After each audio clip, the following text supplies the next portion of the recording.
ये वाले स्विच को जब हम लोग ऑन करते हैं तो हमारे मशीन चालू हो जाती है, मतलब कि हमारी ये कॉन्टैक्टर पिकअप कर रहा है। लेकिन जब हम इस स्विच को बंद कर देते हैं तो हमारे मशीनें बंद हो जाती है। तो हम इसे चालू करके छोड़ देते हैं। इस टाइप के सिंपल ड्यूल स्टार्टर हम लोग बहुत बार ऐसे होता है कि जब पावर सप्लाई चले जाए तो हमारे मशीनें बंद हो जाए, लेकिन जब पावर सप्लाई वापस आ जाए तो हमारे मशीनें पावर सप्लाई आते ही ऑटोमेटिकली चलने लगे। तो उस जगह में हम लोग इस प्रकार के स्विच लगा के ड्यूल स्टार्टर बनाते हैं।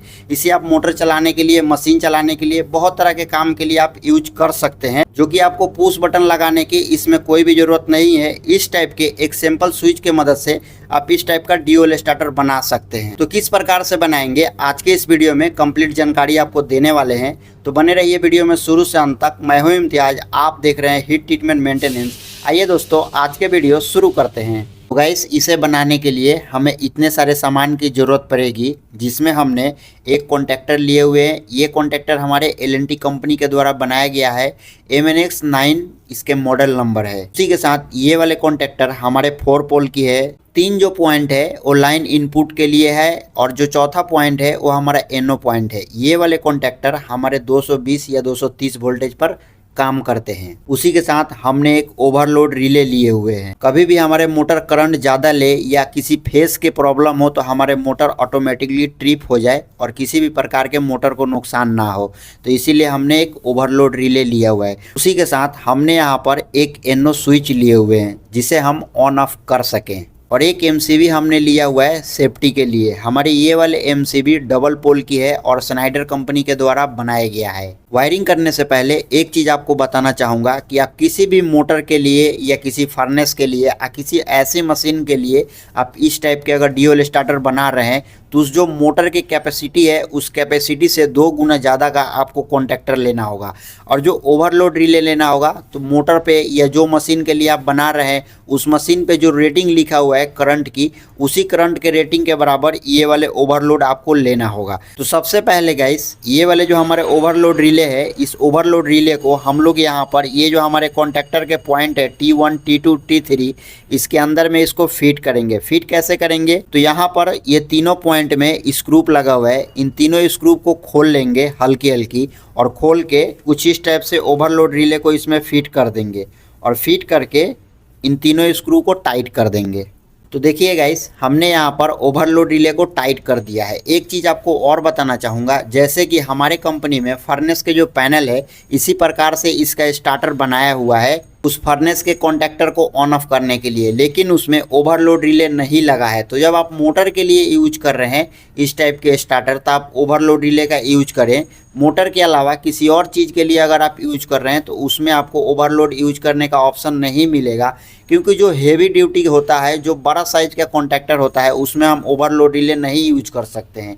इसीलिए ज़रूरत के हिसाब से ये वाले स्टार्टर बनाया जाता है। फर्नेस के हीटर के लिए अगर आप यूज कर रहे हैं तो आपको ओवरलोड रिले लगाने की ज़रूरत नहीं है। यहाँ पर क्या होता है, ओवरलोड रिले के जगह में हम लोग एक MCC भी लगाते हैं। अब इसमें अगर आपको पावर वायरिंग करना होगा तो आप क्या करेंगे?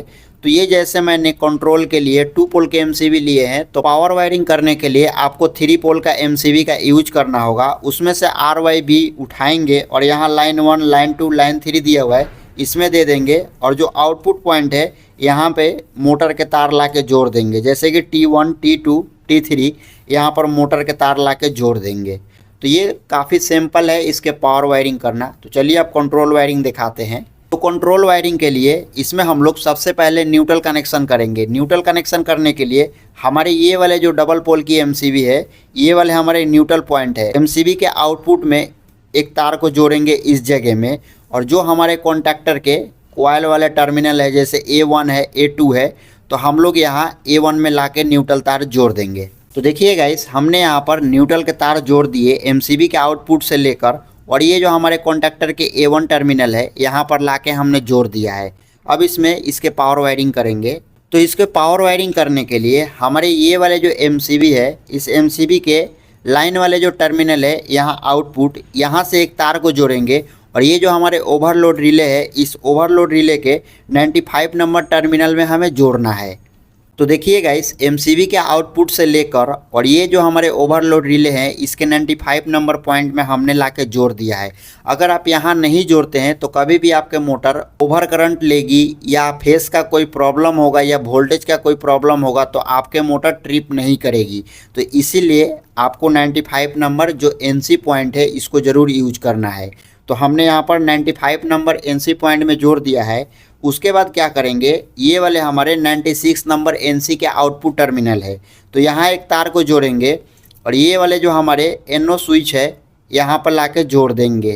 96 नंबर एनसी के आउटपुट टर्मिनल में हमने जोड़कर ये जो हमारे एनओ के स्विच हैं इस स्विच के इनपुट पॉइंट में जोड़ दिए हैं। उसके बाद क्या करेंगे, हमारी ये एनओ के जो आउटपुट पॉइंट है यहाँ पर एक तार को जोड़ेंगे और जो हमारे कॉन्टेक्टर में A2 टर्मिनल है इस जगह में लाके जोड़ देंगे। तो देखिए गाइस, एनओ स्विच के जो आउटपुट पॉइंट है यहाँ पर हमने जोड़कर ये जो हमारे कॉन्टेक्टर के A2 पॉइंट है यहाँ हमने लाके जोड़ दिए हैं।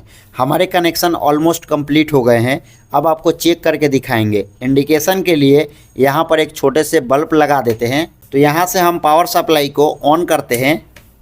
ऑन करने के बाद ये वाले स्विच अभी हमारे ऑफ कंडीशन में है। तो चलिए इस स्विच को घुमाते हैं। इसको इस प्रकार से जब ऑन करके छोड़ देंगे तो हमारे मोटर रनिंग कंडीशन में होगी और हमारे कॉन्टेक्टर भी पिकअप कर रहा है। जैसे कि आप यहाँ पर देख रहे हैं कि हमारे कॉन्टेक्टर पिकअप कर रहा है।